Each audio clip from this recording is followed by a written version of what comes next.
예, 안녕하십니까. 소개받은 윤재호입니다. 저는 가톨릭 혈액병원에서요. 주로 급성 백혈병 팀에 있고 급성 백혈병에서도 주로 급성 림프모구 백혈병을 치료하고 있는 의사입니다. 저는 이제 급성 백혈병의 이제 전반적인 내용하고요. 조혈모세포 이식 그리고 사실 CAR-T는 앞에 민기준 교수님께서도 많은 설명을 해주셔서 이제 저희 쪽 이 급성 백혈병에 적용되는 정도의 이제 CAR-T 치료에 대해서만 간략하게 말씀을 드리게 될 것 같습니다. 오늘의 내용은요. 사실 앞에 림프종도 보셨지만 도대체 뭐 림프종, 백혈병, 뭐 다양한 것들이 도대체 뭐 어떤 차이가 있는가에 대한 전반적인 혈액세포 또 혈액 질환의 분류를 전반적으로 한번 조금 설명을 드리고자 해요. 그리고 이제 혈액암 치료의 어떤 원리에 대한 전반적인 내용 말씀드릴 거고요. 이제 급성 백혈병의 이제 최신 치료 전략인데 이제 급성 백혈병은 크게 골수구성 백혈병 또 급성 림프모구성 백혈병으로 크게 나뉘어 있습니다. 그래서 그거에 따른 이제 치료 전략의 말씀을 드릴 거고요. 그다음에 이제 조혈모세포 이식에 대한 부분을 간략하게 좀 짚고 넘어갈 계획입니다. 자, 이제 뼈가 이렇게 있고요. 이건 이제 대퇴부에 있는 뼈입니다. 골수는요, 이제 뼈의 여러 군데 안에 들어 있어서 실제 골수가 되겠고, 실제 이런 긴 뼈의 경우는 이 말단부에 이렇게 많이 존재합니다. 말단부에 존재하고요. 실제 많이 존재하는 부위는 골반뼈, 그리고 척추뼈, 또 가슴뼈, 흉골 이런 데 많이 중심에 있는 뼈에 골수가 많이 존재해서 해당 부위에서 골수를 채취할 수가 있습니다. 골수에는 일단 조혈모세포가 기본적으로 있고요. 이 조혈모세포는 줄기세포라고도 불리고 다양한 혈액세포로 분화할 수 있는 만능세포입니다, 실제. 그래서 이제 이 혈액세포가 다양한 자극을 받아서 적혈구, 백혈구, 혈소판, 다음과 같이 크게 세 가지 종류에 해당되는 혈액세포로 분화를 하게 된다라는 내용이에요. 대략 알고 계실 텐데요. 적혈구는 산소를 온몸에 옮기는 굉장히 중요한 세포이고요. 백혈구는 우리 몸을 외부 감염원으로부터 보호해주는 그런 환자분께서 비유하기로는 이제 군인 또는 뭐 군대, 뭐 경찰 이런 역할을 하는 세포가 되겠고, 혈소판은 지혈을 담당하는 세포예요. 이제 모양이 다음과 같습니다. 실제 적혈구, 백혈구, 혈소판은 이렇게 피딱지처럼 돼 있는 이런 세포가 되겠습니다. 많이 복잡합니다. 이게 저희 뭐 전공의 선생님들, 학생들도 이거 가지고 공부하는데요. 실제 조혈 줄기 세포가 굉장히 복잡한 과정을 통해서 발달을 다양하게 하고요. 이제 다음과 같이 여러 가지 성숙된 세포로서 혈액으로 나갑니다. 대표적인 게 적혈구 혈소판이고요. 이 여러 가지가 모두 다 백혈구에 해당됩니다. 굉장히 다양한 백혈구가 존재를 하고 있어요. 그래서 골수에서 이와 같은 과정을 겪어서 충분히 성숙된 다음과 같은 세포가 혈액으로 나가게 되는 겁니다. 실제 이 부분에서 많은 세포들도요, 실제 골수 안에 거의 90% 가까이가 존재하고요. 혈액 내에 있는 양은 실제 한 10% 정도밖에 되지 않습니다. 백혈구도 크게 나뉠 때요, 이 중간을 기점으로 해서 여기 골수국의 어미세포로부터 나오는 뭐 호중구, 호염기성구 이런 골수국의 백혈구와 B림프구, T림프구 같은 림프국의 백혈구로 크게 나뉘어서 존재를 하게 됩니다. 좀 전에 말씀드렸다시피요, 오늘의 주제인 이제 급성 백혈병은 다음과 같이 골수 안에서 벌어지는 이 복잡한 단계에서 유전자 변이가 벌어지거나 함으로써 정상적인 성숙된 혈액세포가 되지 못하는 그 이상한 아세포가 많이 증식하게 되는 이제 그런 병을 뜻하는 게 됩니다. 그래서 이 골수에서 벌어지는 병이다. 그래서 실제 우리가 진단할 때도 골수 검사가 필요할 수밖에 없다. 그런 부분을 우선 좀 말씀드리고요. 자, 그럼 급성 백혈병은 무엇이냐? 뭐 비슷한 표현인데요. 악성 혈액 질환 중에 가장 대표적인 질환이죠. 악성 종양, 그것도 비슷하게 얘기할 수 있겠고, 혈액암, 다 비슷한 얘기가 되겠습니다. 대개 저희가 이제 종양이라는 표현을 쓰는 경우는 덩어리를 형성하는 경우로 얘기를 하는데요. 실제 급성 백혈병은 혈액 내에서 돌아다니는 세포 자체가 암세포이기 때문에 큰 의미에서는 물론 종양이지만 우리가 흔히 말하는 이제 종양이다. 그러면 이제 덩어리를 얘기하는 것이고 그와는 조금 다른 개념일 수 있다라는 말씀 드려요. 현재 저희가 모든 암, 뭐 위암, 간암, 폐암을 포함한 모든 암, 악성 질환은 유전자 변이에 의한 것으로 설명을 하고 있습니다. 실제 정상적으로 성장하거나 또는 암으로 바뀌는 것을 억제하는 유전자가 다 있어요. 우리 몸에는 있는데 이런 유전자에서 뭔가 문제가 생기면 암으로의 변화를 억제하지 못하니까 암이 될 수도 있고요. 또 정상적으로 성장하는 유전자가 문제가 생기면 아까 앞에 보여드렸던 정상적인 발달 단계를 못 거친 자꾸 이상한 세포들이 나오게 되는 것이죠. 이 두 가지가 합쳐지면 어떻게 될까요? 정상적이지 못한 혈액세포가 과다하게 증식하는 일이 벌어집니다. 그게 바로 급성백혈병이 되겠습니다. 양성 질환은 뭐 되게 이제 정상적인 혈액세포가 뭐 늘어나거나 줄어나거나 이제 이런 것을 말해요. 그래서 뭐 아시다시피 적혈구가 떨어져 있는 건 이제 빈혈이라고 얘기도 하고요. 혈소판이 낮아 있는 경우들도 있고 이제 이렇습니다.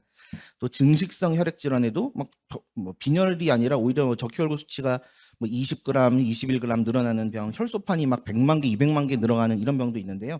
이제 그런 경우가 다 암은 아닙니다. 그런 경우는 그냥 양성 질환으로서 그냥 늘어나는 병들도 많이 있습니다. 근데 이런 병들조차도 시간이 지나면 악성 질환으로 드물게 진행하는 경우도 있고 이런 경우에도 급성백혈병으로 진행하기도 합니다. 앞서 말씀드렸다시피 정상적인 발달이 억제되고 세포가 과다 증식된 유전자가 적어도 2개 이상이 합쳐지는 순간 급성백혈병의 어미세포가 딱 생기고요. 이 어미세포가 다음과 같이 자식세포를 마구마구 생성하게 돼요. 우리 몸에서 가장 빨리 자라는 세포가 보통 머리카락 세포 또 손톱 세포 정도인데 그와는 비교할 수 없을 정도로 가장 빠르게 자라는 세포가 이렇게 되겠고요.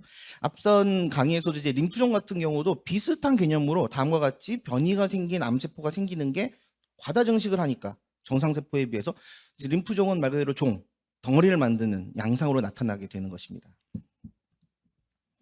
그래서 백혈병은 일단 정상 분화 양상을 벗어난 악성 혈액세포가 골수 또는 혈액에 축적되는 병이다. 그리고 그게 백혈구 모양하고 좀 비슷하게 생겨서 그냥 옛날부터 백혈병이라고 얘기를 해요. 근데 실제 정상 백혈구와는 완전 다른 세포라고 해야 됩니다.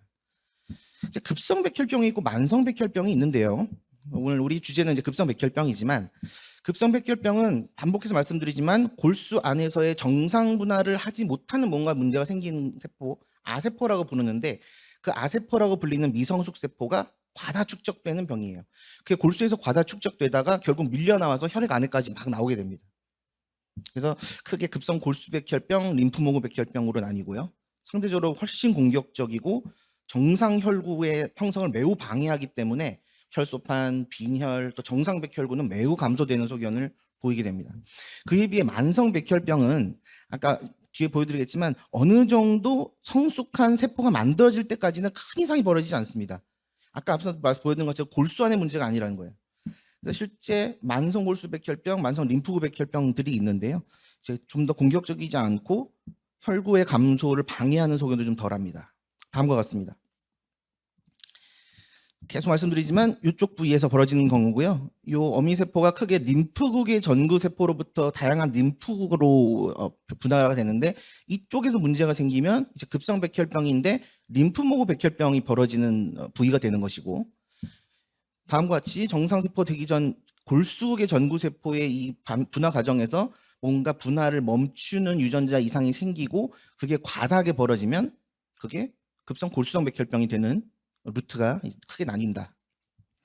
그렇다면 앞서 강의했던 림프종 또는 뭐 다발골수종, 뭐 만성백혈병 이게 도대체 급성백혈병과는 어떻게 다른 질환들인가를 보게 되면은요, 림프종이나 만성 림프구 백혈병 이런 것들은 골수에서 나온 림프구, 아까 보여드렸지만 림프가 크게 만들어질 때까지는 정상적으로 쭉 갑니다. 근데 그 정상적으로 만들어져서 혈액 또는 림프절에 나온 이후에 악성 변화를 거칩니다. 그래서 림프절에서 막 덩어리를 만들기도 하고요. 혈액 내에 암세포로서 돌아다니기도 해요. 이런 양상이고 다발골수종은 이미 정상적으로 발현된 비림프구가 항체를 만들려면 형질세포라는 것으로 바뀌어야 되는데요. 이 형질세포가 악성 변화를 만드는 것을 다발골수종이라고 합니다.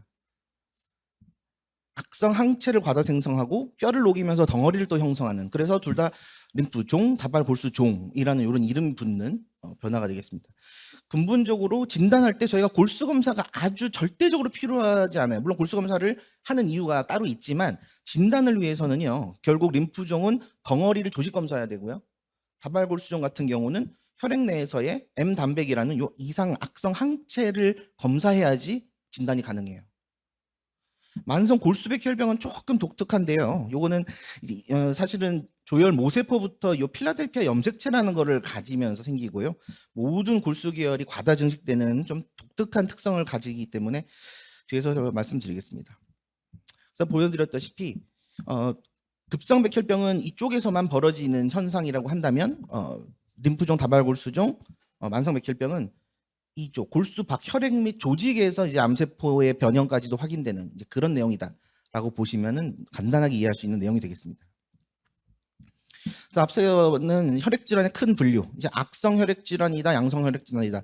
악성은 주로 유전자의 악성 변이에 의한다라는 것이고요. 미성숙 질환, 성숙 세포 질환은 골수 안에서 정상 세포로 발달하기 전까지의 과정에서 문제가 생기는 경우는 미성숙.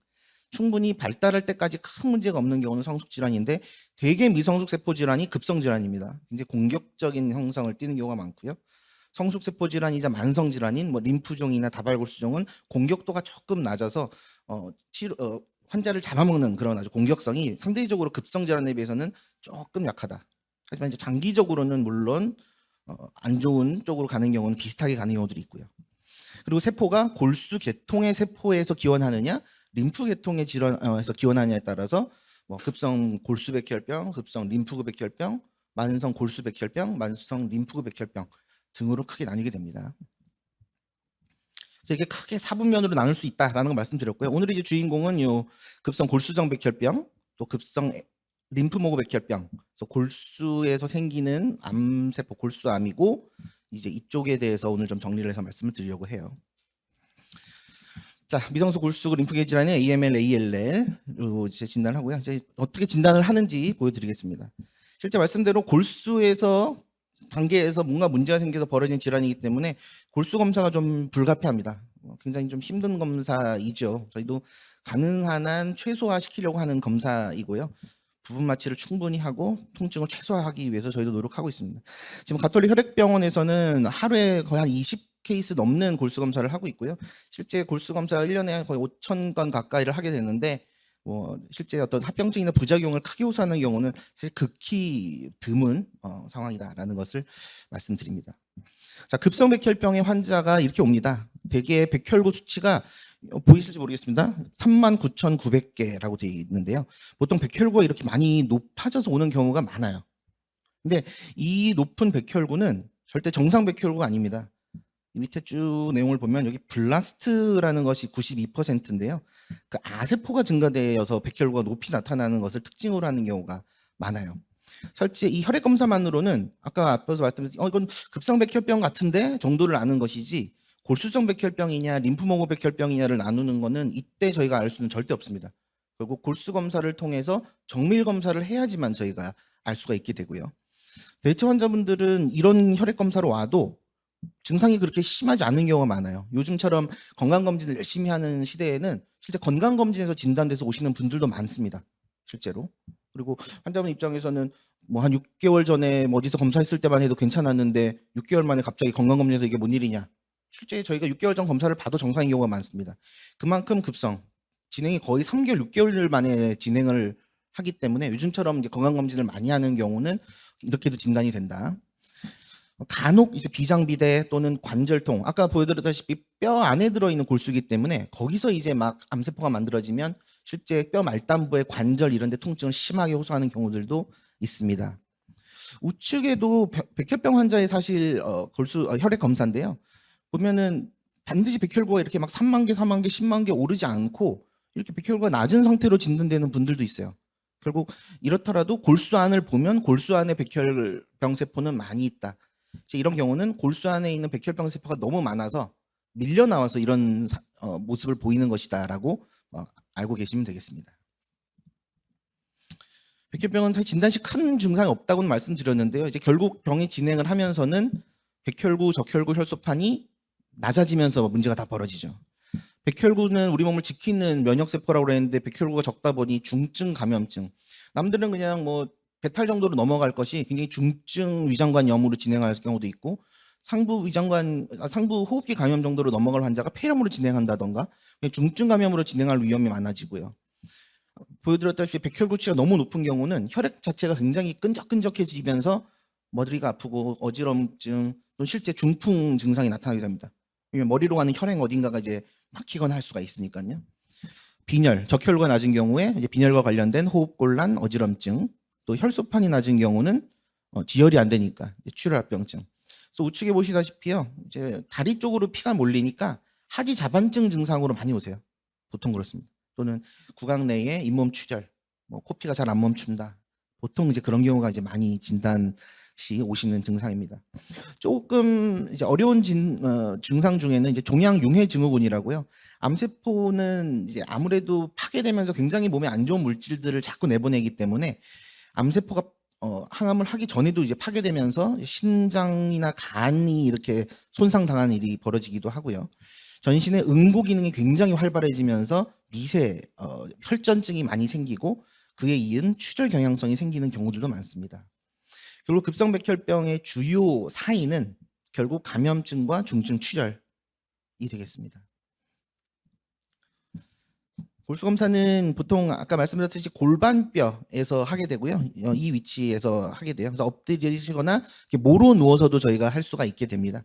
보통 이렇게 엉덩이 부분 이렇게 만져보면은 가장 돌출된 엉덩이 부위가 있어요. 그래서 이쪽 부위에 다음과 같은 골수 바늘을 넣어서 안에 있는 골수를 채취를 하고 조직 검사를 하게 되는데요. 실제 이쪽으로 이제 검사를 한다는 얘기인데 자칫 잘못해서 이 안쪽으로 바늘이 들어오게 되면은 내부 장기를 손상할 수도 있기 때문에 저희가 굉장히 이제 주의해서 검사를 하게 되는 이유가 됩니다. 여기 보면 노란색 신경, 뭐 동맥, 정맥, 또 그 생식기 부속기관들 이런 부분들을 다치지 않도록 노력하고 있습니다. 당일 뽑은 골수는 당일 저녁에 바로 일단 도말 검사로서 크게 암세포가 있냐 없냐를 확인하는 데 이용을 하게 됩니다. 보통 급성백혈병은 거의 뭐 몇십 % 정도 암세포가 바로 보이기 때문에 거의 당일날 이거는 최소한 급성백혈병이다 아니다 정도는 바로 확인이 가능해요. 그리고 추가 염색도 시행하고요. 이제 이게 어떤 백혈병인지에 따라서는 다양한 또 정밀 검사를 나가야 되기 때문에 사실 저희가 조금 보관 검체를 충분히 뽑아 놨습니다. 저희가 이제 보안 검체를 좀 뽑겠다고 환자분들께 말씀드리면 좀 거부하시는 분들이 많으신데 사실 초기에 확보되는 이 암세포의 성질을 알아내는 거는 향후 치료에 굉장히 중요한 부분이거든요. 그래서 이 부분에 대해서 저희가 조금 설명을 잘 드려도 그냥 뭐 많이 뽑는 것 자체에 대한 거부감 때문에 좀 거부하시는 분들이 많으시는데 상당히 사실 중요하다라는 말씀 저희가 드립니다. 뽑아놓은 이제 보관 골수 검체를 가지고는 저희가 이제 세포 표지자라는 검사를 제일 먼저 시작하는데요. 여기 보면 뭐 CD25, CD 뭐 19, CD22, 뭐 음성이다, 양성이다 이런 검사 결과가 쭉 나오는데 가장 중요한 검사 결과입니다. 제가 이제 세포 표지자 검사를 통해야지만 이것이 급성 골수백혈병이냐 림프구 백혈병이냐를 나눌 수 있습니다. 이 검사 결과까지 나오면 그때 확진입니다, 사실은. 그래서 보통 보험사에 제출할 골수 검사지를 요청하는 경우들이 많으신데 사실 저희가 이 정도까지만 나오면은 바로 진단서가 나가는데 아무 문제가 없어요. 그리고 뭐 이제 이걸 기준으로 해서 실제 이제 진단명을 붙이고 뭐 그 특례 적용을 해드리고 하는 것이 다 이거 결과를 가지고 이제 시행을 합니다. 추가로 이제 한 2, 3일 정도 시간이 더 걸리는 염색체 이렇게 보죠. 정상 염색체가 제가 이제 46XY 또는 46개의 XX 염색체라는 거 알고 계실 텐데 이렇게 이상한 염색체를 저희가 확인을 해서 일단 거시적인 암세포의 이상 소견을 확인을 하고요. 추가적으로 유전자 검사를 시행을 하게 됩니다. 굉장히 많은 유전자, 이미 알려져 있는 유전자를 다음과 같이 확인을 하기도 하고 최근에는 뭐 이렇게 뭐 20 몇 가지 정도로 안 돼요. 거의 한 6, 70개의 유전자 검사를 차세대 염기 서열 분석으로 확인을 하는데 그만큼 저희가 이제 이 암세포의 어떤 기원, 예후를 판단하는 것들에 접근하는 어떤 그런 기술 이런 부분이 굉장히 좀 더 발달하고 있다라는 측면에서 받아들여 주시면 될 것 같습니다.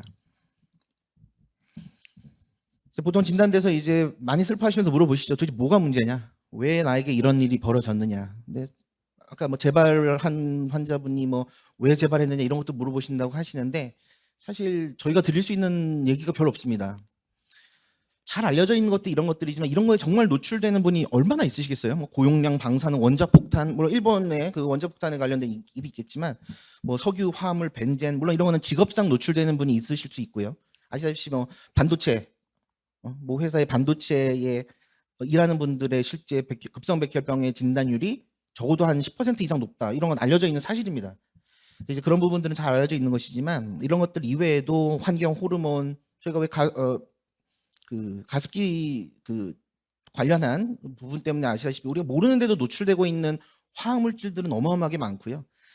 또 뭐 담배 포함한 여러 가지 그런 것들이 어떤 선천적인 취약한 유전자를 가지고 있는 분에서 방아쇠가 당겨지면 이제 암 유전자의 발현 또는 아까 앞서 말씀드렸다시피 암으로 진행되는 것을 막는 유전자가 뭔가 그 기능을 상실하게 되는 돌연변이가 나타나면 역시 암으로 진행하게 되겠죠. 그래서 결국 백혈병의 요인은 어떤 유전자 돌연변이가 생길 수 있는 그 모든 것들에 해당되는 것이다. 이거는 사실 저희가 원인을 찾아내서 예방할 수 있는 것이 절대 아닙니다. 제가 아다시피 뭐 위암, 간암, 폐암처럼 상대적으로 진단이 굉장히 많이 되는 것들은 대체적으로 보니까 뭐 타는 음식을 많이 먹으니까 위에 안 좋더라. 담배가 확실히 후두하면 안 좋더라. 폐암이 안 좋더라. 뭐 경향성 있죠. 그렇지만 아시다시피 모든 담배 피우는 사람이 다 폐암이 걸리는 것도 아니고요. 그렇다면 경향성이기 때문에 좀 덜하는 것이 덜 걸릴 것이야 라는 것들을 말씀드릴 수 있는데 심지어 백혈병은 그조차도 저희가 말씀드릴 수 있는 게 별로 없다. 단 직업상 노출되는 부분에 대해서는 어느 정도는 저희가 이제 조심해야 되는 부분에 대해서 말씀드릴 수가 있을 것 같아요. 자, AML, ALL 진단되는 분들 처음에 많이 물어보시죠. 이게 뭐 많이 다르냐, 뭐가 더 좋냐, 또 뭐가 더 나쁘냐 이런 거 많이 물어보시는데요. 아까 말씀드렸다시피 세포 표지자로 이제 AML, ALL 갈라지면 우리 병원 같은 경우는 아예 AML을 보는 전문 팀으로 다시 교수가 배치되고요. 또 ALL이 나오면 ALL 전문 팀으로 아예 재배치가 됩니다. AML, ALL은 비슷한 점도 많고 크게 다른 점도 많습니다. 실제로 비슷한 점은 앞서 보였다시피 초기 혈액 소견 또 증상 별 차이가 없어요. 사실상. 그리고 전반적 치료 전략 거의 비슷합니다. 관해라는 것을 만들어내야 되고 동종 조혈세포 이식으로 치료하는 게 거의 표준으로 돼 있다. 현재까지는 그렇습니다. 항암 후 관해를 획득하는 성적 또는 전체적인 이식 성적조차 비슷합니다. 사실. 그리고 각각의 진단 안에도 굉장히 다양한 예후군이 있습니다. 굉장히 좋은 타입도 있고요. 너무너무 안 좋은 타입도 있고 공이 다 마찬가지입니다. 그래서 이게 좋냐 이게 좋냐를 이분법으로 설명드릴 수 있는 방법은 전혀 없습니다. 그 안에서도 좋은 타입 나쁜 타입이 다 나눠져 있기 때문에 그래요. 극명하게 다른 특성은요. ALL을 기준으로 조금 말씀을 드리겠습니다. 이게 좀 특별하기 때문에 그래요. 발생률이요. 애들한테 많아요. 사실 AML은 거의 성인 위주입니다. 거의 애들한테도 많고 성인한테도 좀 있죠. 하지만 AML은 상대적으로 성인에 훨씬 많습니다. 보통 ALL 환자의 한 2.5배, 3배가 AML이고요. 소아에서는 정반대입니다. ALL의 경우, 림프모그 백혈병의 경우 아까 림프종에서도 보셨겠지만 이 덩어리를 잘 만들어요. 이 림프구들은. 림프절이 있기 때문에 그런데요. 그래서 비장, 림프절이 이렇게 커지는 게 동반되는 경우도 많고요.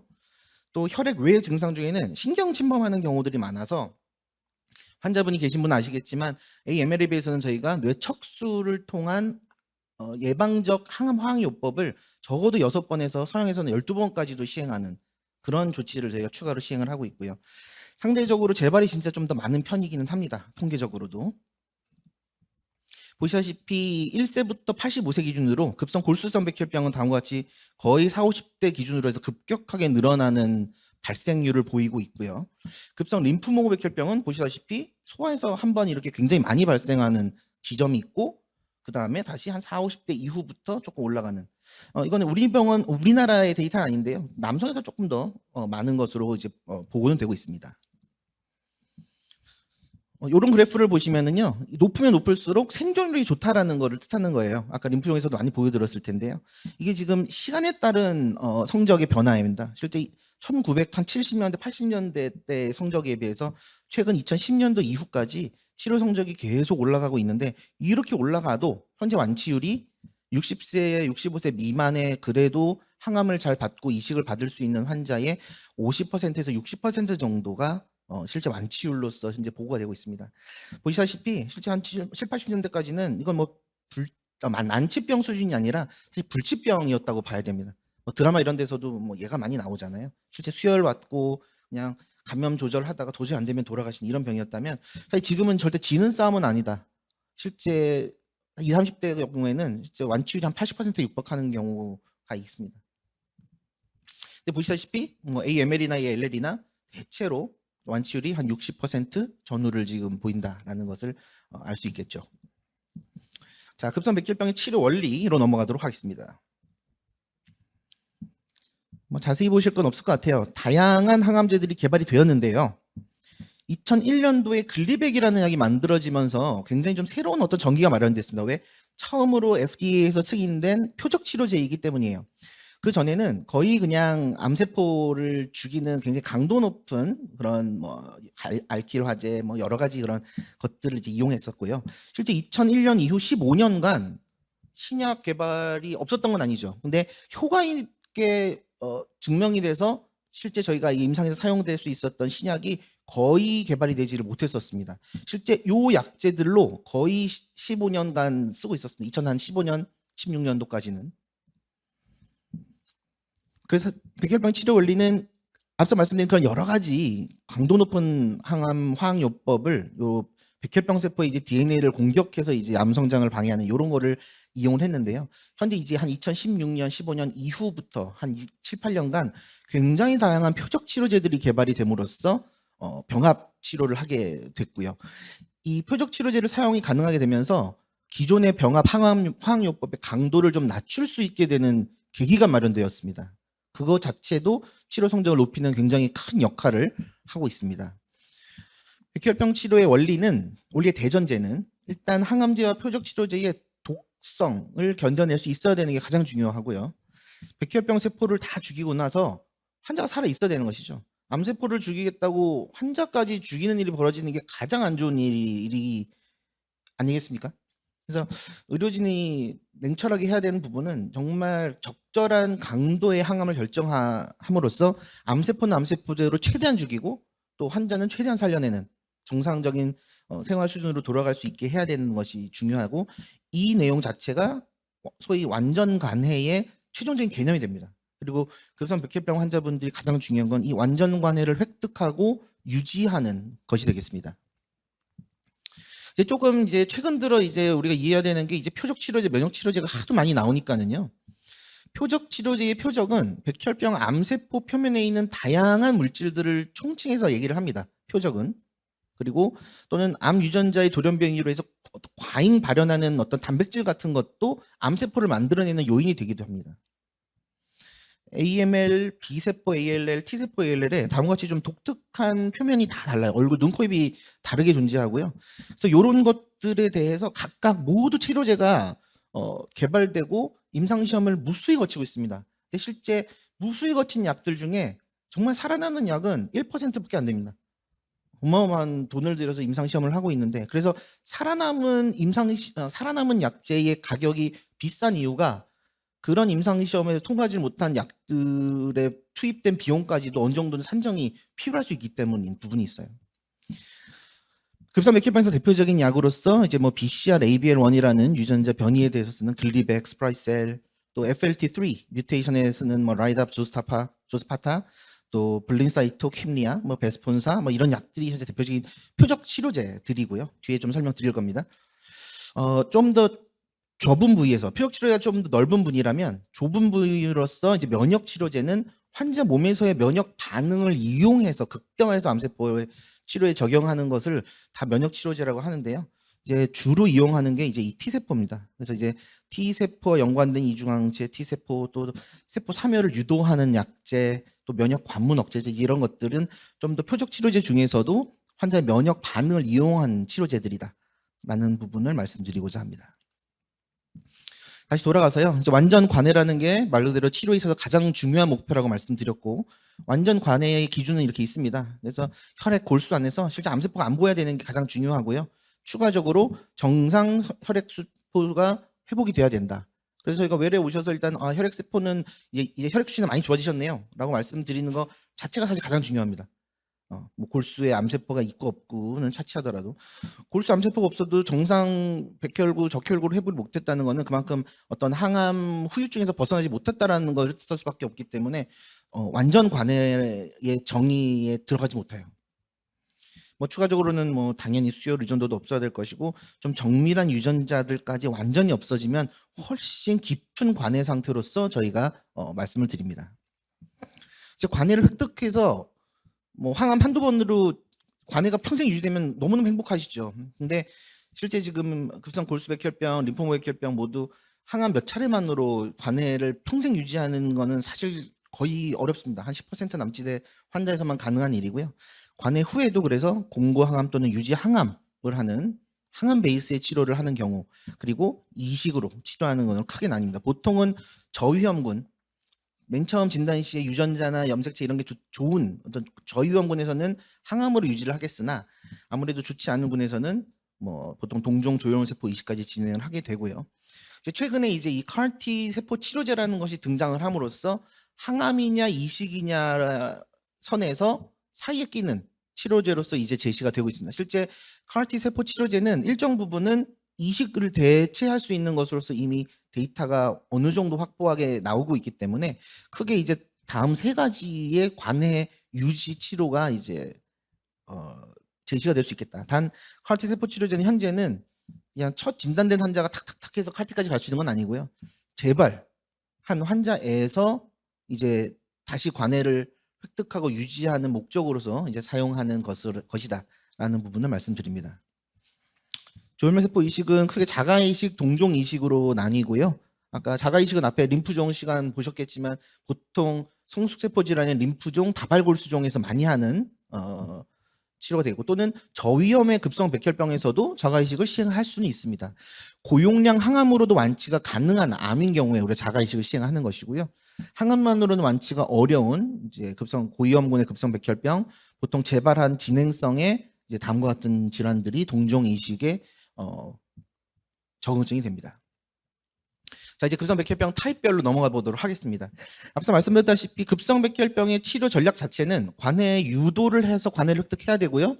그거를 유지할 수 있도록 공고 치료를 한두 번 해야 되고 궁극적으로 조혈모세포 이식을 하건 또는 유지요법으로서 항암을 유지하거나 합니다. 보통 항암만으로 유지하는 경우는 한 2년에서 3년까지 보통 저희가 이제 유지요법을 시행해야 되는 것으로 되어 있습니다. 자, AML 급성 골수백혈병부터 좀 짚어보겠습니다. 보시다시피요, 73년도에 736법, 저희는 376법이라고 하는데요.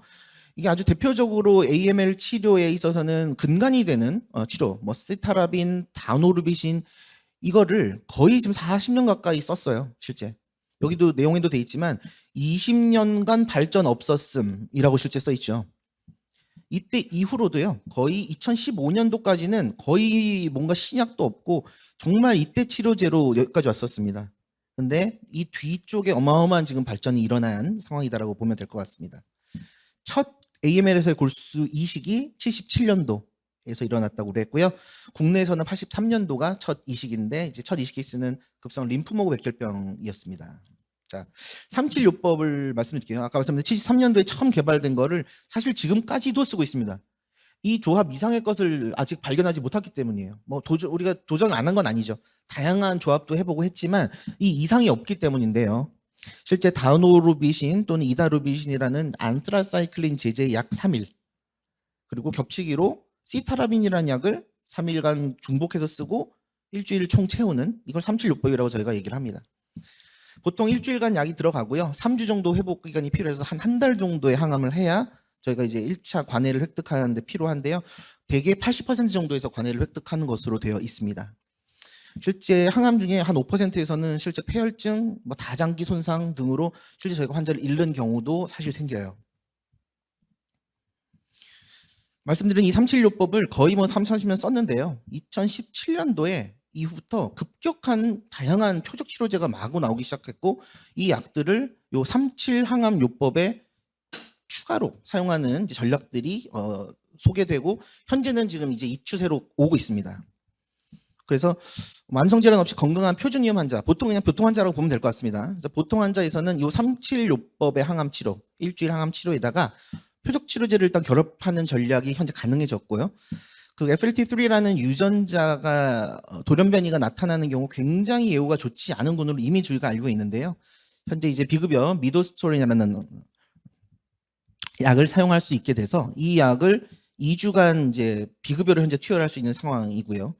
이제 저위험군에서 이제 C33이 양성인 환자에서 또 쓸 수 있는 표적 치료제 마일로탁이라는 잼투즈맵 오조가민이라는 약을 또 사용할 수 있게 돼서 한 번 사이클에 2주간에 총 3번 투여하는데 한 570만 원 정도의 비급여 약으로 이제 사용할 수 있는 상황이 되었습니다. 현재 이제 외국의 가이드라인에서 표준 요법으로 사용하는 요법이고 이제 우리나라에서도 현재 이제 사용은 가능한 상황이지만 이제 보험이 되지 않는 부분에 한계가 있다라는 말씀드리고요. 공고항암 요법으로서 조금 다른 종류의 약을 조합해서 한 2회의 항암 치료를 또 한 달 정도씩, 그러니까 뭐 이어서 하는 건 아니고요. 한 달 항암하고 퇴원해서 한 달 쉬었다가 또 다시 입원해서 또 한 달 항암, 또 쉬고 이제 이런 반복된 항암을 진행하게 됩니다. 표적 치료 역시 공고항암요법에서도 결합해서 사용할 수가 있게 이제 되겠습니다. 이후 관해가 충분히 확대된 환자에서는 이제 조혈모세포 이식으로 갈 것이냐, 유지요법의 항암을 할 것이냐가 나뉘어짐으로써 장기적인 관해를 유지하는 치료가 되고요. 이 FLT3-ITD라는 유전자 변이 양성 AML이 AML 환자 한 15에서 20% 정도에서 이제 나타나고 있기 때문에 절대 적게 나타난다라고 볼 수는 없을 것 같습니다. 그래서 실제 AML이 진단이 되면 일단 이 FLT3-ITD라는 유전자 돌연 변이가 있냐 없냐를 확인하는데 제일 저희는 집중을 합니다. 과연 일주일 이내에 어쨌든 이 결과가 확인이 되어야 아까 말씀드린 미도스테롤이라는 이제 약을 라이답이라는 이 약을 추가해서 사용할 수 있는 근거가 마련되기 때문입니다. 그 이유는 과거에는 이 평균 관해에서 한 80% 된다고 했지만 굉장히 관해율이 떨어졌고 심지어는 관해 획득한 이후 60, 70% 환자에서도 한 30% 이상에서 재발을 저희가 한다는 걸 이미 알고 있는 정말 치료가 어려웠던 군이거든요. 그래서 실제 이제 요 FLT3가 나오는 유전자 변이가 있는 환자에 대해서는 이제 라이답, 조스파타라는 약들을 1차 치료 또는 재발 환자에 사용할 수 있게 되어 있다. 보시다시피 과거에 이제 FLT3가 나온 환자 55세 미만의 젊은 환자임에도 불구하고 거의 10% 정도의 생존율을 보이는 굉장히 좀 좋지 않은 타입이었습니다. 자, 표준 치료가 이제 힘든 환자들이 많이 있죠. 실제 이제 고령의 환자들 정말 많고요. 이제 과거에는 뭐 치료제가 정말 없었을 때 아까 말씀드린 376번만 있었을 때는 실제 어떤 치료를 하기가 그냥 굉장히 어렵습니다. 그냥 항암 강도만 줄여서 어떻게든 그냥 유지하는 치료였지 어떤 완치를 도모하거나 뭐 하기가 치료하다가 돌아가시는 경우도 많았고요. 이제 그런 경우들을 많았다면 이제 최근에 이제 표준요법은 벤클락스 정이라는 약을 사용하면서 저메틸 화제를 복합하는 해당 요법이 현재는 이제 표준요법으로 자리 잡았습니다. 과거에는 이제 시타라빈이라는 아까 37요법의 한 근간을 담당했던 시타라빈을 이제 저용량으로 쓰거나 이제 했던 부분이 있었고요. 그래서 해당 약제를 줄줄줄줄 쓰고 컨디션이 좋아지면은 이식을 하기도 하고 그냥 해당 약을 유지를 하게 되는 이제 이런 요법을 현재 표준으로 하고 있습니다. 사실 저메틸화 치료제는요, 이런 급성 백혈병에 쓸 수나 있을까라고 의심했었던 약제였어요. 골수 형성 이상 증후군이라는 상대적으로 백혈병의 전 단계에 해당되는 약에 사실 우리가 썼던 약입니다. 실제 골수 형성 이상 증후군은 결국 급성 골수 백혈병으로 진행하는 병인데 이제 고위험 골수 형성 이상 증후군 환자한테 이 저메틸화 치료제를 썼더니 상당히 치료 성적이 좋았다라는 것을 우리가 알게 되면서 이걸 급성 골수 백혈병에서도 적용해보자. 이런 차원에서 이제 시작이 이제 됐었는데요. 사실 단독요법으로는 그래도 대부분이 결국 재발하는 상황을 저희가 맞이하게 됐었죠. 벤클락스 정도 단독으로 사용할 경우에는 조금 그 치료 성적이 좋지는 못했었습니다. 근데 보시다시피 앞서 말씀드린 그 아자시티딘이나 데시타빈 같은 저메틸화 치료와 벤클락스정을 이제 결합을 함으로써 치료를 하니까 최근 치료 성적을 충분히 좋게 확보했다라는 것을 알게 되었습니다. 그래서 이게 세포의 사멸을 막는 이제 BCL2라는 단백질에 굉장히 혈액암 세포가 의존해서 자기가 버텨내는데요. 이제 이거를 딱 끊어주니까 혈액암 세포의 어떤 그런 사멸되는 거를 이제 촉진해줄 수 있는 이제 이런 약으로서 이제 소개가 됐습니다. 벤클락스정은 사실 경구약제임에도 불구하고 은근히 백혈골수도 많이 떨어지고 또 종양 융해 증후군의 위험도도 있기 때문에 제 경구약제이지만 저희가 좀 조심해서 사용하고 있는 약제가 되겠습니다. 급성 골수성 백혈병 안에는요 정말 특별히 좋은 이유를 가지는 타입들이 정해져 있어요. 특히 급성 전골수 백혈병은 이제 15번, 17번 유전자의 전이가 나타나는 타입이고요.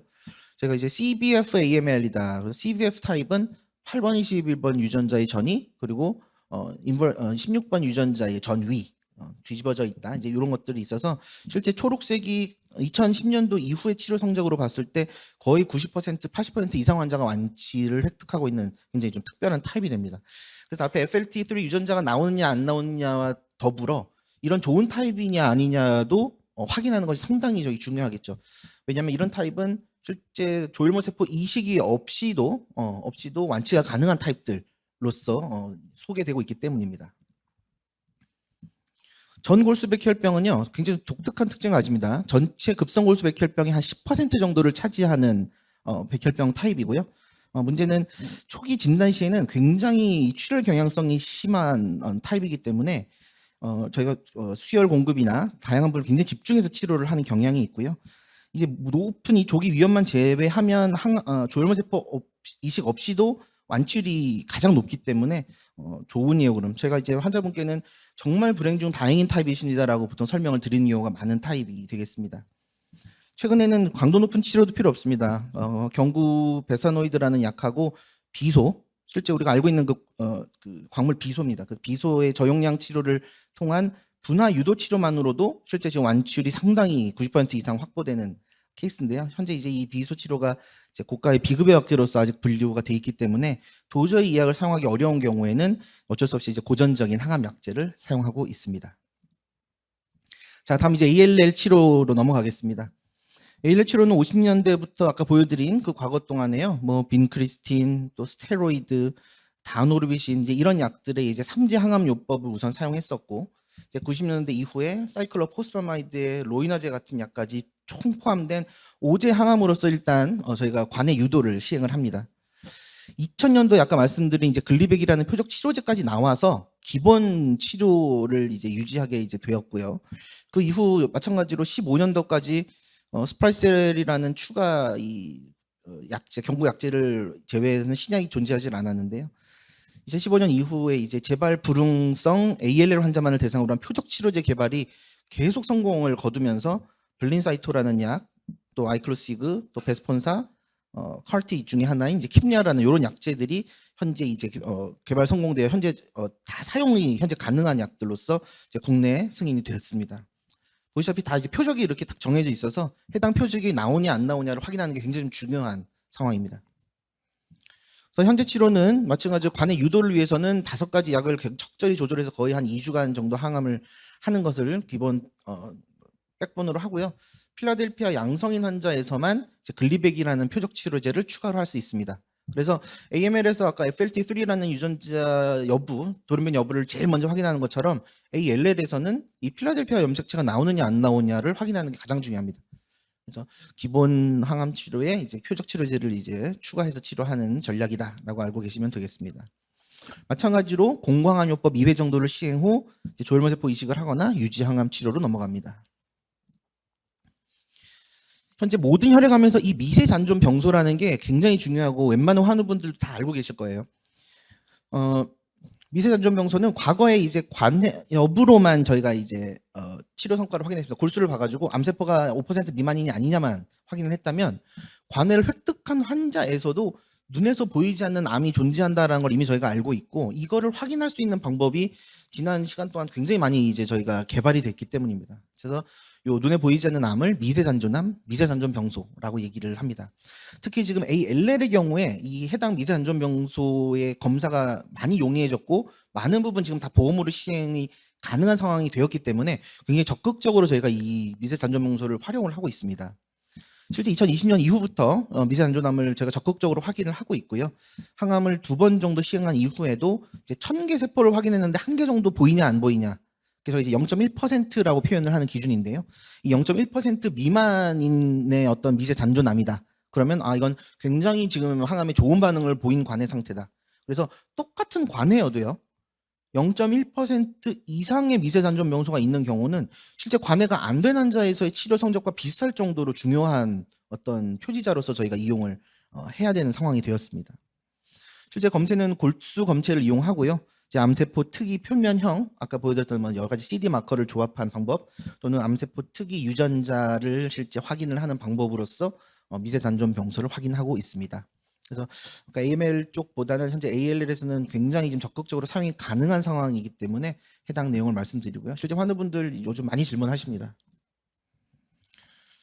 재발 불응성 ALL을 특히 AML에 비해서 또 재발 불응성 ALL을 얘기할 수밖에 없는 이유가 약들 때문에 그래요. 지금 이 해당 이 그룹에 대해서 쓸 수 있는 약들이 막 지금 도입이 돼서 보험으로도 사용이 가능한 약들이기 때문입니다. 실제 ALL은요 AML보다 관해율이 높아요. 처음 항암을 하면 일단 반응을 잘 보입니다. 실제 10% 이상 관해를 잘 보이는데 재발이 너무 많습니다. 실제 굉장히 재발이 많고요. 이 재발 한번 했다 하면 그 이후부터는 사실 치료 방법이 거의 없다고 할 정도로 힘들었던 게 2015년 이전 상황이었습니다. 근데 실제 2016년 이후에 이 재관해를 획득할 수 있는 다양한 신약들이 지금 개발돼서 소개됐기 때문에 기존 치료보다 거의 관해율을 2배 이상 증가시키고 미제 잔존병소 또한 2배 이상 없애주고 있고 또 이식을 다시 받을 수 있는 가능성 역시 2배 이상 증가시킨 약들이기에 저희가 이제 상당히 고맙게 생각하고 있고 어떤 완전히 이 세상을 좀 바꿔놓은 약들이다라고 좀 말씀드릴 수 있을 것 같습니다. 블린사이토라는 약입니다. 환자 몸에 이제 T림프구를 이게 지금 T림프구인데요. T림프구를 암세포에 이렇게 연결해주는 요 핑크색, 파란색으로 되는 요렇게 생긴 정말 이중 항체 치료제가 되겠습니다. 24시간 동안 지속 주입을 4주간 해야 되는 약이라서 반드시 입원이 필요한 게 좀 불편한 약이 되겠고요. 하지만 부작용이 거의 없고 치료 반응률도 거의 70% 정도에서 저희가 획득을 하고 있어요. 재발 환자에서는 이식 전에 이제 2주기 정도 치료가 이제 급여로 가능한 약들이 되겠고 이식을 하지 않는 경우에는 총 4주기까지 추가해서 총 9주기 정도를 저희가 투여할 수 있는 약이 되겠습니다. 비급여 투여할 때는 보시다시피 뭐 한 주기에 거의 5천만 원 이상의 약이 투여될 정도로 정말 고가 약이 되겠습니다. 우리 병원에서도요, 이제 과거에 치료했던 환자들과 비교했을 때 어쨌든 블린사이토로 치료한 환자군에서의 치료 성적이 뭐 얼등히 실제 지금 좋은 성적을 보여주고 있다라는 내용 말씀드릴 수 있겠습니다. 다음은 이제 베스폰사라는 약입니다. 베스폰사라는 약은 이제 CD22를 표적으로 하는 이것도 이제 비세포 ALL의 특징적으로 나오는 표적인데요. 암세포 사멸을 촉진하는 독소 약물을 결합한 약물 항체 접합제 이렇게 생겼습니다. 실제 항체 치료제에 독소를 이렇게 결합을 해가지고 이게 이제 암세포에 붙으면 이 독소가 딱 암세포 안으로 들어가서 암세포를 죽이는 굉장히 특이한 또 원리를 가진 약이 되겠습니다. 일주일에 한 번 정맥 주사를 통해서 3주간 맞으면 되는 약이라서요. 그냥 외래에서 저희가 항암으로 치료할 수 있는 또 큰 장점이 있고 치료 반응률도 거의 80% 정도에 달하는 이제 좋은 약제로서 이미 임상 시험에서 소개가 됐습니다. 이제 상대적으로 이제 간 독성 또 호중구 수치나 혈소판 감소가 조금 더 심하게 나타나는 부분들이 있어서 현재 제가 용량을 감량하거나 좀 투여 기간을 조금 늦추거나 하는 그런 이제 임상적인 적용은 저희가 좀 하고 있는 상황이고요. 재발 환자에서 역시 이식 전 2주기 정도 급여로 투여가 가능하다라는 말씀 드립니다. CAR-T 치료제는 앞에서 림프종 쪽에서 좀 자세히 설명을 드려서 저는 뭐 간단히 말씀드리겠습니다. 현재 CAR-T는 CD19를 가진 비세포 림프구성 종양에만 사용이 가능한데요. 특히 ALL에서는 이 킴리아라는 약에 한해서는 25세 이하의 소아 청소년 ALL 그리고 앞서서는 미만성 거대 비세포 림프종의 재발 환자에서만 현재 사용이 가능합니다. 뭐 아까 민기준 교수님도 말씀드렸다시피 뭐 소포성 림프종이니 완전히 다른 혈액암이 다 적용될 수 없는 치료제이기 때문에 림프모그 백혈병이냐 비세포 림프모그 백혈병이냐 미만성 거대 비세포 림프종 환자의 재발이냐 이제 그 부분만 좀 기억을 하고 이 킴리아에 대해서는 문의를 해 주셔야 될 것 같고요. 실제 이제 재발 불응성 소아 청소년에서는 이미 좀 장기 생존율이 어느 정도 제시가 돼서 어느 정도 이제 조혈모 세포 이식을 대체할 수 있겠다라는 것을 보여준 바가 있습니다. 실제 이제 CAR-T 치료제는 유전자 변형 세포 치료제라서요. 환자의 T 세포에다가 특정 유전체를 발현을 이렇게 시키면은 이런 암세포 특이 수용체가 이렇게 만들어집니다. 실제 이걸 만들어서 환자 몸에 다시 주입을 해주면 이게 특히 CD19를 발현하는 백혈병 세포에 특이하게 작동해서 암세포를 죽이는 치료제로서 이제 한번 투여하면은 효과가 한 6개월에서 1년 정도까지 가는 것으로 되어 있기 때문에 그래서 이제 완치율이 한 번의 투여만으로도 완치도 가능한 치료제로서 소개가 된 바가 있습니다. 계속 이제 B세포 얘기를 했는데요. T세포 림프모그 백혈병인 환자분들 계실 겁니다. 전체 ALL 환자의 한 10% 정도 비율을 차지하는데요. 치료 성적이 상당히 좋지가 않습니다. 비율이 적기 때문에 연구도 좀 덜 돼 있는 상태고 표적 치료제가 별로 개발이 되지 못한 상황이에요. 그래서 현재 표준 치료는 결국 앞서 말씀드린 오제 병암 화학요법의 공고항암을 이은 동종 조혈모 세포 이식만으로 치료할 수밖에 없는 상황인데요. 좀 특별한 재발성 환자분들의 약에서는 이제 넬라라빈이라는 약이 한 40% 정도 수준의 반응률로서 저희가 비급여 투여가 가능한 상황이고요. 앞에 그 AML 환자한테 사용한다는 그 벤클락스 정도 AML과 비슷하게 요 TLL이 그쪽에 어떤 이 BCR2에 의존한 암세포 사멸 저항성을 가지기 때문에 현재 임상 시험에서는 많이 적용이 되고 있는 상황이라 실제 재발성 TALL 환자분에게 적용될 수 있는 날을 저희도 기다리고 있습니다. 시간이 좀 많이 지났는데요. 짧게 조혈모 세포 이식 부분에 대해서 좀 정리를 좀 할까 싶습니다. 해외 국내 조혈모 세포 이식의 역사를 간단히 말씀드립니다. 오늘이 또 이게 만례 저희 이제 이식 만례 심포지움이다 보니까 보시다시피 아까 말씀드린 AML에서의 첫 동종 조혈모 세포 이식이 77년도였다고 했고 우리나라에서는 1983년도에 명동에 있던 시절에 가톨릭 혈액병원에서 ALL 환자를 대상으로 첫 이식이 시행된 바가 있습니다. 실제 가톨릭 혈액병원에서 처음으로 자가조혈모 세포 이식, 제대혈 이식, 그리고 요즘 각광인 혈연 간 불일치 이식, 저희가 반일치 이식이라고 하는데요. 그래서 이제 부모 자식 간 또 형제 간에도 유전자가 한 반 정도만 맞으면 이식이 가능한 여기 이제 2001년도에 우리 병원에서 처음 시행을 했었고요. 이제 거의 한 20년 만에 총 1만 례를 이제 돌파해서 이제 저희가 지금 많이 축하를 받고 있습니다. 동종졸모 세포 이식은 말씀드렸다시피 이식 세포를 집어넣어서 추가적으로 면역 치료를 얻기 위한 목적이 좀 있습니다. 특히 이제 고위험 백혈병의 관해 후 표준 치료로서 현재 작용을 하고 있고요. 자가졸모 세포 이식은 아까 말씀드린 림프종이나 다발고시종에서 고용량 항암 화학 요법의 효과가 높은 환자에서 이제 항암을 강하게 하면은 이제 골수가 정신을 못 차리잖아요. 이제 거기에 자기 세포를 집어 넣어줘서 이제 회복을 도모하기 위해서 하는 이제 그런 치료가 되겠다라고 알고 계시면 될 것 같습니다. 조혈모 세포 이식의 과정은 적절한 이제 공여제를 찾은 후에요. 이제 일단 관해를 만드는 게 아까 계속 말씀드린 중요합니다. 관해 유도, 공구항암을 통해서 일단 관해를 유도한 상태에서 이식 전처치로 한 번 더 공간을 마련하고 건강 공여자로부터 조혈모 세포를 채집하고 그다음에 이제 일어날 수 있는 면역 반응을 억제하면서 조혈모 세포를 주입하는 이 3단계로 이루어지게 됩니다. 그래서 전처치는 환자 몸에서의 면역 세포가 제거가 되어야 조혈모 세포가 들어와서 생착이 될 수 있거든요. 그래서 거부 반응을 억제하고 이식편의 숙주 반응을 예방하기 위한 목적, 그리고 또 조혈모 세포가 들어가기 위한 공간 마련, 그리고 조금이나마 남아 있을 수 있는 암 세포를 좀 제거하기 위한 목적, 다음과 같은 목적이 이제 전처치가의 목적이 되겠고요. 전처치요법으로서는 방사선도 쓰고요. 사이톡산이나 멜팔란, 부술판 같은 여러 가지 알킬화 항암제도 조합을 하고요.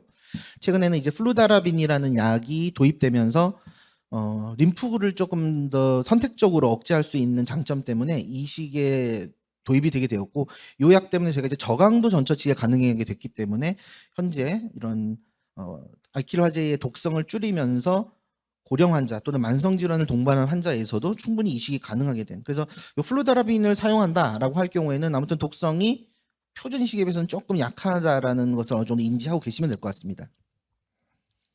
공여자의 이제 고전적 선택 기준은 무조건 주 조직 적합 항원이 다 일치해야 되는 것이 고전적인 기준이었고요. 그래서 보통 요 주조직 적합 항원 HL이라는 걸 일치하는 형제 또는 타인이 이제 1차 공여자였었는데요.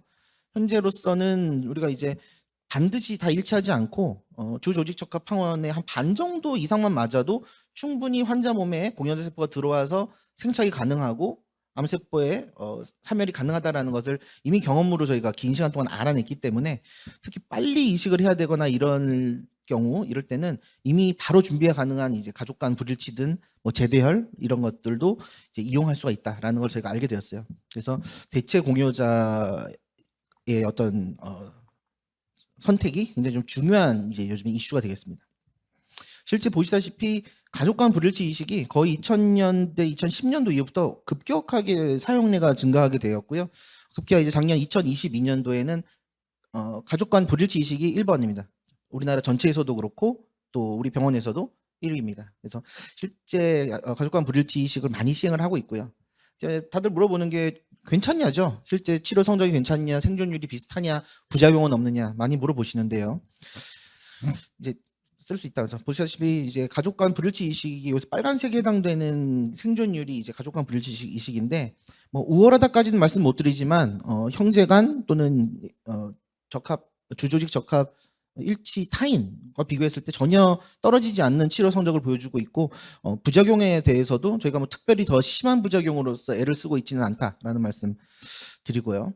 제대혈 이식도 마찬가지입니다. 저희가 우리 병원에서 급성 림프모 백혈병에서 제대혈 이식을 많이 시행하는데요. 실제 초기 생착이 좀 늦기 때문에 이제 초기 사망률이 조금 높았던 과거 성적이 있습니다만 현재는 사실 표준 공여자에 비해서 장기적인 합병증은 적고 또 생존율도 유사하기 때문에 저희가 좀 반일치 이식 또는 뭐 제대열 이식 부담 없이 저희가 선정해 쓰고 있습니다. 물론 전처치 어떤 조합이나 이런 부분은 해당 이제 이 공여자 상태에 따라 좀 차이는 좀 납니다.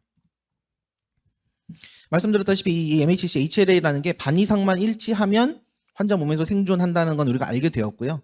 근데 문제는 이제 결국 이거를 일치시키는 이유가 이 공여자 이제 이 T 림프가 몸에 들어와서 벌리는 다양한 문제 때문이에요. 지금 뭐 얘기 들으셨던 급성 숙주 반응, 만성 숙주 반응의 이제 요인이 결국 T세포에 관련된 내용이거든요. 그래서 저희가 이제 이 반일치 이식이나 이런 게 안 맞는 경우에는 어떻든 다음과 같은 이제 공여자 T세포의 제거를 조금 더 강도 높게 하고 있습니다. 그래서 얘기 들어서 아시는 분은 계시겠지만 보통 이제 ATG라는 거는 이식세포 주입 2, 3일 전에 투여함으로써 환자와 공여자의 T세포를 제거하는 것이고요. 또 29, 3, 4일에 투여하는 사이톡산 항암을 투여하는 이제 PTCY라는 이런 방법들을 통해서 공여자의 T 림프구를 좀 더 적극적으로 제어하고 이식 관련 이제 면역 합병증을 좀 줄이고자 노력을 많이 합니다. 그리고 이식 받은 분은 아시겠지만요, 뭐 사이폴, 타크로벨, 마이랩트, 스테로이드 이제 이런 것들을 예방적으로도 그렇고 이제 숙주 반응이 생기는 분들에게는 이제 추가적으로 사용함으로써 예기치 않은 면역 합병증을 치료하고 예방하는데 저희가 다 사용하는 약들이 되겠습니다. 문제는 이제 앞서 말씀드린 뭐 사이폴, 타크로벨, 마이랩트 이런 약들이요. 대체적으로 이런 혈당, 혈압, 고지혈증, 또 신장 기능 악화, 간 기능 악화, 또 점막 궤양, 또 면역력 저하에 따른 이제 감염증에 대한 취약도를 올리는 다음과 같은 많은 부작용들이 있기 때문에 저희가 굉장히 좀 주의해서 또 혈중 농도를 잘 확인하면서 사용하는 약들이다라는 부분 말씀드립니다. 합병증 몇 가지만 말씀드리고자 합니다. 합병증은 저희가 이제 비감염성 합병증과 감염 합병증으로 크게 나뉘게 되고요. 특히 이 감염이 아닌 합병증 중에 면역 합병증이 우리가 흔히 말하는 이식편대 숙주 반응이 되겠고, 독성 합병증에 해당되는 것들이 다음과 같은 것들이 좀 있습니다. 실제 이식하고 나서 피부 발진이 생긴다. 거의 한 달 이내 생기는 피부 발진은 저희 거의 10중 8구 급성 피부 숙주 반응이라고 저희가 진단을 하고, 보통 스테로이드 로션, 또 스테로이드 주사, 또 경구 스테로이드를 이용해서 치료를 해요. 사실 거의 1, 2주 이내에 좋아지는 경우가 거의 한 90%고요. 실제 이제 굉장히 좀 단계가 안 좋은 쪽으로 진행하는 환자분들이 대략 한 10% 정도에서 이제 2차 치료제까지 필요한 경우들이 생기게 되고요. 역시 이식 초기 한 달 이내에 거의 먹지도 않았는데 거의 하루 한 3-4차례 이상의 아주 그 구역구토 뭐 설사가 일어나는 경우에 거의 장 부분에 이제 숙주 반응으로서 저희가 이제 진단을 하게 돼요. 그래서 실제 설사 횟수 양, 뭐 구토 양에 따라서 저희가 병기를 결정을 하고 그에 따라서 이제 스테로이드 약제를 추가로 사용해서 치료를 합니다. 보통 내시경으로 조직 검사를 해서 숙주 반응이 아닌 부분에 대한 부분을 저희가 확인도 하고 역시 한 1, 2주 이내에 좋아지는 경우가 한 90%, 실제 10%에서는 굉장히 계속 안 좋아져서 2차, 3차 약제까지 써야 되는 경우들이 생깁니다. 아까 보였던 급성 피부 숙주는 정말 두드러기에 비슷한데요. 만성 피부 숙주는 다음과 같이 조금 이렇게 이끼가 낀 모양의 이런 모양들, 다음과 같이 이제 그물이 이렇게 천 이런 모양들, 또 이렇게 섬유화가 이렇게 좀 보이는 이런 양상들, 또 뭐 알비노라고 그러죠. 이렇게 부분이 하얗게 되는 이런 좀 약간은 가끔 외래에서 볼 수 있을 거예요. 좀 굉장히 좀 특이한 피부 병변들이 많이 생기는 경우가 있고 환자분들도 이제 개인적으로 굉장히 힘들어하시는 경우들이 좀 많이 있습니다. 또 입 안에도 굉장히 건조해지고 이제 궤양이 생기거나 이제 이런 만성 구강 숙주가 있게 되고요. 또 저희가 가장 이제 두려워하는 게 이제 폐로 이 숙주 반응이 이제 만성적으로 오게 되면 정말 최악의 경우는 폐 이식까지 해야 될 정도로 이제 코스가 나빠지기도 하고 또 호흡이 힘든 것만큼 힘든 일이 없거든요. 정말 환자분들이 힘들어하시기 때문에 이제 이런 것들이 아예 생기지 않게 하고자 하는 노력을 저희가 계속 노력해서 진행을 하고 있습니다. 만성 숙주 반응의 치료도요. 결국 이제 스테로이드 기반의 이제 2차 약제들을 사용하고 있고요. 최근에는 뭐 맙테라, 뭐 자카비, 또 글리백 이런 약들이 그래도 꽤 어느 정도의 이제 효과를 인정받아서 사용하고 있는 약들로서 저희가 사용을 하고 있습니다. 이제 감염성이 아닌 또 독성, 불명 합병증들이 다음 같은 것들이 많이 있는데요. 간 문맥 폐쇄증 정도만 좀 말씀드리려고 그래요. 대개 이제 초기 이제 한 3개월, 거의 1개월 이내에 이제 생기는 이제 간 올라가는 이 간 내부에 있는 혈관이 막혀서 벌어지는 병이 되겠는데요. 그쪽으로 간 부위에 통증이 생기고 황달이 생기고 또 복수가 막 차고 이제 이런 식으로 꼭 마치 이제 말기 간 경화 환자의 어떤 임상 양상을 보이는 경우가 생깁니다. 실제 이게 황달 수치가 한 10 이상 올라가게 되면 사실 저희가 한 90% 이상 환자분을 잃을 정도로 아주 공격적인 이제 독성 합병증이 되고 있고, 현재 이제 데피텔리오라는 약, 뭐 스테로이드, 우르사, 이제 다음과 같은 약들을 사용해서 어쨌든 완치를 동하기 위한 노력을 계속 하고 있습니다. 그다음에 이제 뭐 항암과 이식때 항상 가장 이제 문제는 감염증이죠. 그래서 이제 감염증은 바이러스, 세균, 또 진균 모든 것들을 대상으로 예방적인 조치를 시행하고 있고, 실제 이것에 대한 대비가 가장 저희로서는 중요하기 때문에 실제 가톨릭 혈액병원에서는 이 혈액팀 또 이식 환자를 대상으로 하는 감염팀을 완전히 별도로 운영을 하고 있습니다. 그래서 굉장히 전문화를 시켜 놨기 때문에 그 팀에서 이제 조치하는 어떤 감염증에 대해서는 사실 전 세계적인 어떤 스탠다드로 저희가 믿고 따를 수 있을 정도의 수준이다라는 말씀을 여담으로 좀 드리고자 합니다. 이식 후 생착 후에 이제 감염에서도 결국 이제 바이러스가 가장 좀 큰 문제가 되는 경우가 많은데요. 최근에 이제 프레비미스라는 거대 세포 바이러스에 대한 이제 예방 약제, 또 아사이클로버라는 또 대상포진이나 구순포진에 대한 예방 약제, 이제 이런 약들을 실제 거의 1년 가까이 저희가 쓰면서 이제 예방을 하고 있다라고 말씀드리고요. 대부분 박트림, 셉트린이라는 약을 유지를 하고 계시는 것도 이 생착 후 시기에 이 주폐포자충이라는 특이한 폐렴이 생기는 경우들이 자주 있어서 이제 이런 걸 예방하기 위해서 저희가 셉트린, 또 레토마비와 같은 바이러스 약, 또 아사이클로버 이런 것들을 거의 루틴으로 저희가 지금 유지하면서 이식 후 감염을 예방하고자 노력하고 있습니다. 네, 마지막 슬라이드입니다. 이제 말씀드렸다시피 이제 환자분들이 이식을 하게 되면 이제 완전히 이 모든 이제 그런 이 면역 상태가 리셋이 되는 것도 마찬가지예요. 그래서 아이가 새로 태어나서 맞는 예방 접종처럼 실제 폐렴구균, 뭐 DTP, 폴리오, 뭐 MMR까지 대부분의 예방 접종을 한 이식 후 3개월 이후에 루틴으로 보통 다시 이제 시행을 합니다. 보통 이제 본인의 면역 체계가 좀 남아 있는 경우들도 있습니다만, 앞서 말씀드린 여러 가지 이제 감염에 대한 예방을 위한 다음과 같은 이제 백시네이션이 필요하다라는 내용을 끝으로 오늘의 강의는 마치도록 하겠습니다. 경청해 주셔서 감사합니다. 네, 질문 있으시면 질문 받도록 하겠습니다. 거수해 주시면 저희가 마이크 전달해 드리도록 하겠습니다.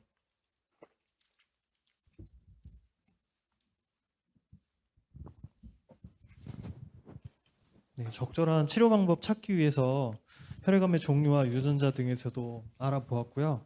교수님께서 세포 분화 단계에서부터 뭐 돌연변이 일어나는 거 이런 거 이해가 잘 되게 설명해 주셔서 질문이 지금 더 이상 안 나오는 것 같네요.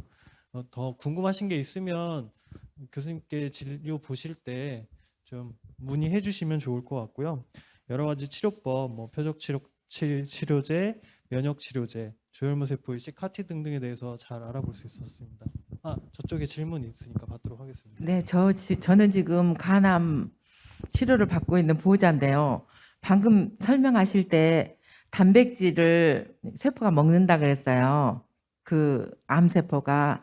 근데 저는 간이기 때문에 굉장히 음식에 신경을 쓰거든요. 근데 이 주사를 맞고 그러면은 단백질로 힘을 보충해야지 맞을 힘이 생긴다 그러고, 또 간 세포가 이제 암세포가 간을 방금 설명하시는데 먹는다는 말을 제가 들은 것 같아가지고, 그 단백질 그 섭취를 어떻게 해야 되는가, 보호자 입장에서 그거에 대해서 그 자연주의에서는 굉장히 반대하고, 그래서 제가 이제 시작하기 때문에 굉장히 제가 그 갈등이 크거든요.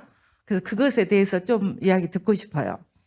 간암이라고 말씀하신 거죠? 간암. 예, 네. 환자분께서 네. 사실 이제 저희는 지금 혈액암이고 백혈병 말씀을 드렸는데요. 사실 간암은 좀 완전히 또 다릅니다. 개념이 어떤 뭐 때문에 그러냐면요.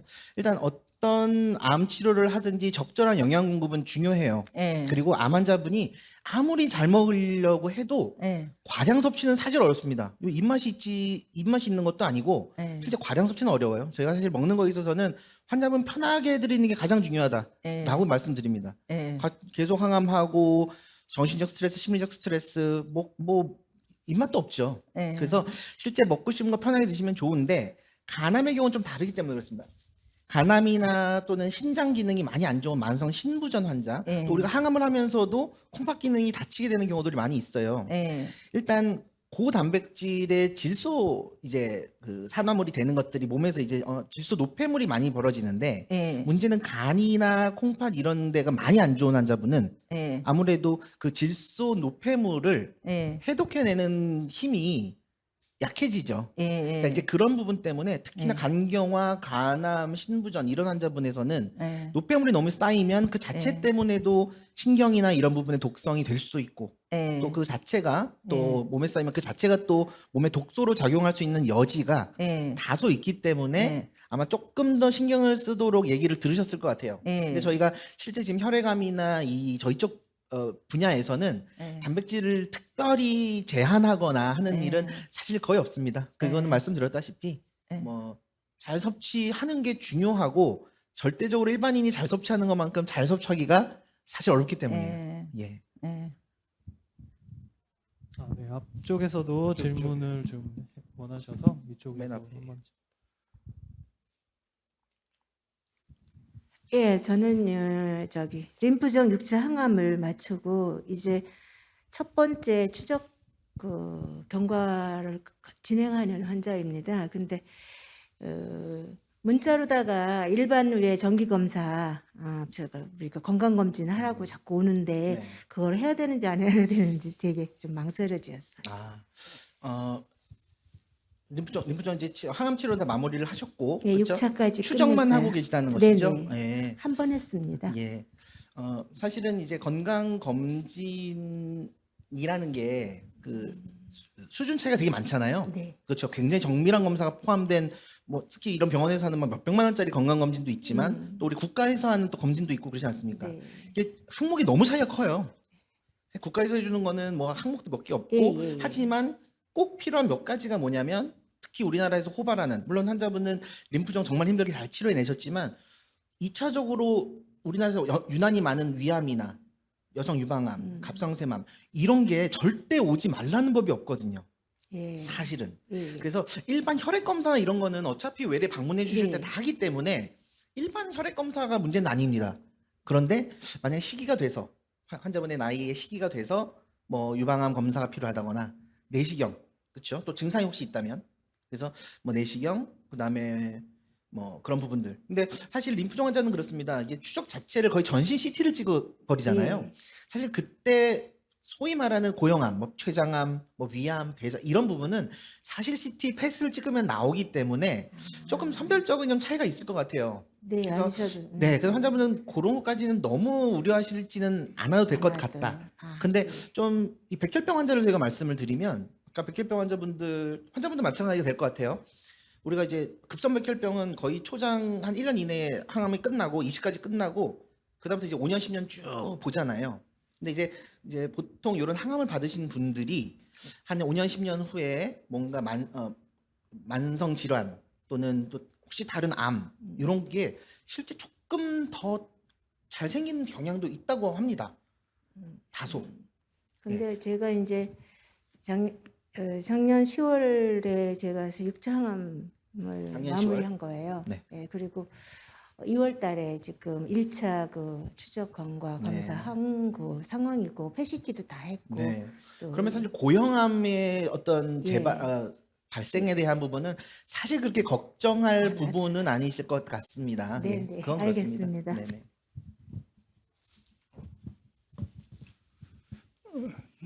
림프 항암 치료하고요. 1년 6개월 정도 경과가 됐고요. 그리고 그 지난 1년 동안은 그 미국에서 임상으로 그 약을 이제 먹었는데 1월 말까지만 먹었습니다. 생산을 안 한다 그래가지고 경구 임상약을 네. 복용하셨다 1년 예, 반 정도. 예. 근데 그건 차치하고 제가 질문 드리고 싶은 거는 전 서해부 쪽에 서해부 사타구니 아, 네네. 예, 서해부 예. 예, 서해부 쪽에 이거 림프가 있었는데 이제 치료를 하고 나서는 더 이상 활동을 하지 않는다라는 이제 말을 들었고요. 근데 또 그 림프 제가 이제 항상 만져봅니다. 만져보면은 림프절이라 하는 좀 림프절인지는 모르겠는데 하여튼 그 만지면은 그 줄기 같은 게 이제 느껴져요. 근데 그 림프절이 커지면은 이게 림프종이 되는 것인지 아니면 림프절과 림프종은 별개인 것인지 이게 궁금합니다. 네. 뭐 일단 별개가 맞습니다. 별개고요. 실제 림프선은 누구에게나 다 있는 것이죠. 그리고 보통 목, 겨드랑이, 말씀하신 서해부 그런 부위들이 임파선과 임파절이 존재하는 곳이고 정상인에게서는 다 있습니다. 근데 보통 크기가 0.5cm를 넘지 않거든요. 그래서 사실 외부에서 이렇게 만져보면 잘 안 만져져요. 원래는. 그런데 보통 결국 그 아까 말씀드린 림프구가 그런 임파선을 따라서 움직이고 그런 데서 잠시 멈춰서 쉬거든요. 그래서 만약 몸에 염증이 생기거나 감염이 생기면 그러면 이제 림프구가 늘어나겠죠. 그 림프구가 늘어나면은 임파선이 일시적으로 커질 수 있습니다. 그건 이제 감염 때문에 일시적으로 커질 수가 있는 경우인 거고요. 근데 문제는 이제 결국 림프종이라는 거는 아까 제 강의의 맨 처음부터 말씀드렸지만 이 림프종이라는 건 어떻든 정상세포보다 훨씬 빨리 자라는 세포들이란 말이죠. 그렇기 때문에 어지간한 크기로 자꾸 증가할 수밖에 없습니다. 임파종은. 근데 결국 림프종이 커지는 부위가 그 일시적으로 커졌다 줄었다 할 수 있는 림프절 부위와 동일합니다. 부위는 동일해요. 근데 잠깐 커지는 림프절이 무조건 다 림프종이라고 얘기하기는 어렵겠죠. 하지만 환자분은 이제 림프종 환자였기 때문에 당연히 그런 부위가 커지면 제일 좀 걱정이 되고 이걸 내가 어느 정도 예민하게 받아들여야 되나가 우려되실 수 있어요, 분명히. 근데 어떻든 그런 경우에는요, 뭐 2주, 4주 정도 경과를 봐서 어느 정도 수준에서 더 자라지 않고 있으면 사실 큰 문제가 없고요. 이게 뭔가 좀 커지는 부위가 있고 전체적으로 뭔가 많이 늘어난다. 그렇다면 이건 정말 재발을 의심해야 될 소리일 수 있어요. 왜냐면 감염 때문에 일시적으로 늘어나는 경우는 전체적으로 늘어나진 않습니다. 해당 부위. 이를테면 뭐 잇몸 염증이 심한 경우에요. 이쪽 목에만 임파선이 잠깐 붓기도 하고요. 실제 위장관염이 심하거나 여성분들 경우에 골반염 같은 게 있는 경우도 사타구니로 임파선이 잠깐 커지기도 해요. 그래서 보통 해당 부위로 잠깐 커질 수는 있지만 뭐 여기가 그냥 곳곳에서 만져지는 임파선이다. 그거는 사실은 조금 얘기가 다른 것 같습니다. 부위는 동일할 수 있겠지만요. 네, 우선 맨 앞에 분 먼저 질문 예. 받도록 하겠습니다. 네.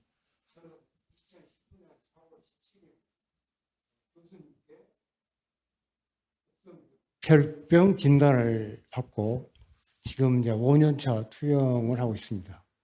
뭐 세포 이식도 뭐 완전하게 잘 돼서 지금까지 이렇게 생존하고 있는데 성모병원 의료진께 일단 감사를 드립니다. 네, 감사합니다.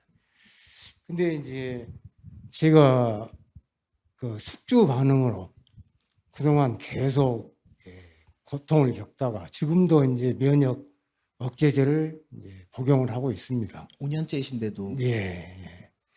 아마 이 병원 내에 있는 여러 군데의 그 진료과를 또 많이 협진을 받아서 안 가본 데가 없을 정도로 지금 현재는 아직도 폐가 좀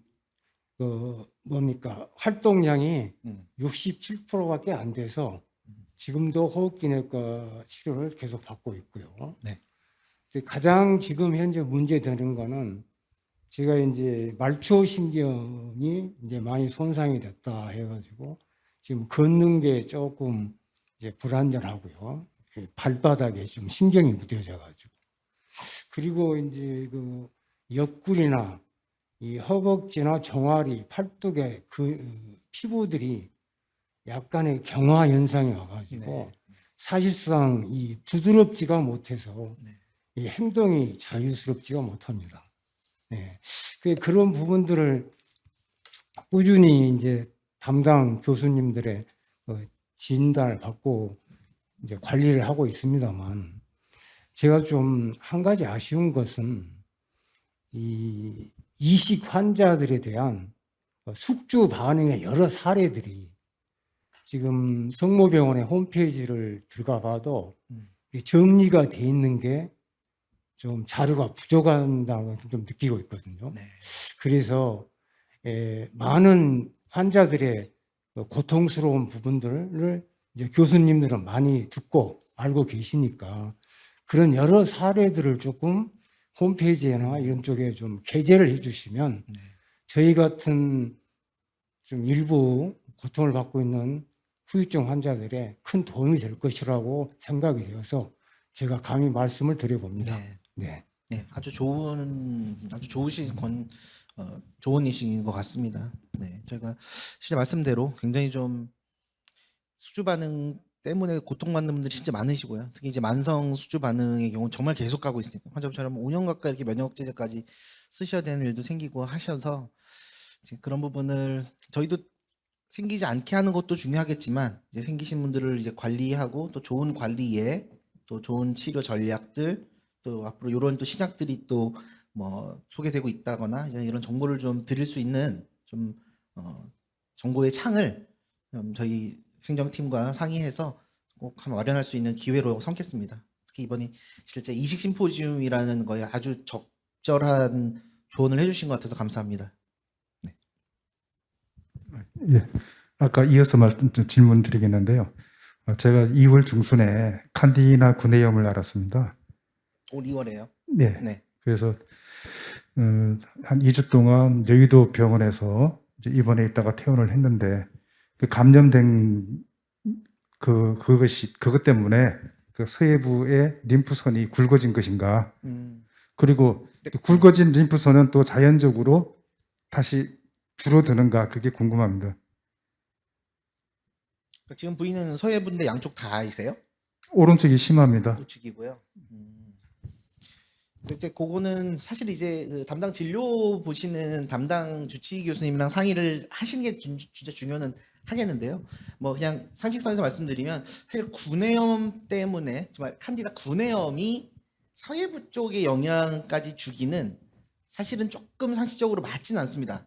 오히려 이제 서해부라고 그러면은 뭐 남성 같으면 뭐 전립선염이나 뭐 생식기 쪽 이제 그런 쪽 또는 이제 하부 위장관 그런데 조금 뭐 염증이 있거나 장염이 있거나 그러면 충분히 일시적인 그런 이벤트가 있을 수 있는데요.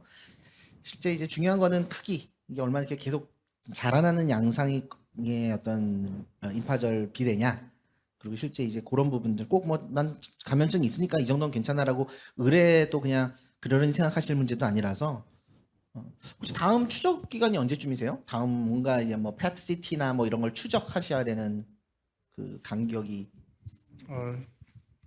2월 달에 교수님 진료를 받고요. 네. 6개월 단위로 하셨는데 2월에 보셨고 근데 3개월 차에 혈액 검사를 한번 해보자 이렇게 말씀을 하셔가지고 5월 말에 진료가 예약되어 있습니다. 네. 그때까지 일단 그 임파선의 어떤 크기의 변화 남아 있는지를 보셔야 되겠고요. 사실 혈액 검사로는 확인할 수가 없어요. 림프종의 경우는 오늘 제가 말씀드린 백혈병이야 뭐 혈액 검사로 금방금방 저희가 변화를 알 수 있지만 림프종은 사실 완전 멀쩡한 혈액 검사인 경우가 거의 대부분이기 때문에요. 물론 간혹 뭐 몇몇 가지 해당되는 뭐 LDH에 해당되는 그런 것들이나 뭐 몇몇 지표가 있긴 있습니다만 그게 꼭 연결성이 있지는 않습니다. 실제로 진단 자체가 절대 혈액 검사나 골수 검사로 하는 질환이 아니기 때문에 림프종은 그래서 해당 부위에 림프절 비대가 진짜 계속 남아 있다. 그럼 이제 그거를 확인차라도 조직 검사를 해보는 방향으로 갈지 그쪽 부분만 CT를 찍어볼지 막 그거를 너무 늦지 않게는 결정을 하셔야 될 필요가 있을 것 같아요. 그건 이제 주치 교수님께서 결정해 주실 것 같습니다. 네, 감사합니다.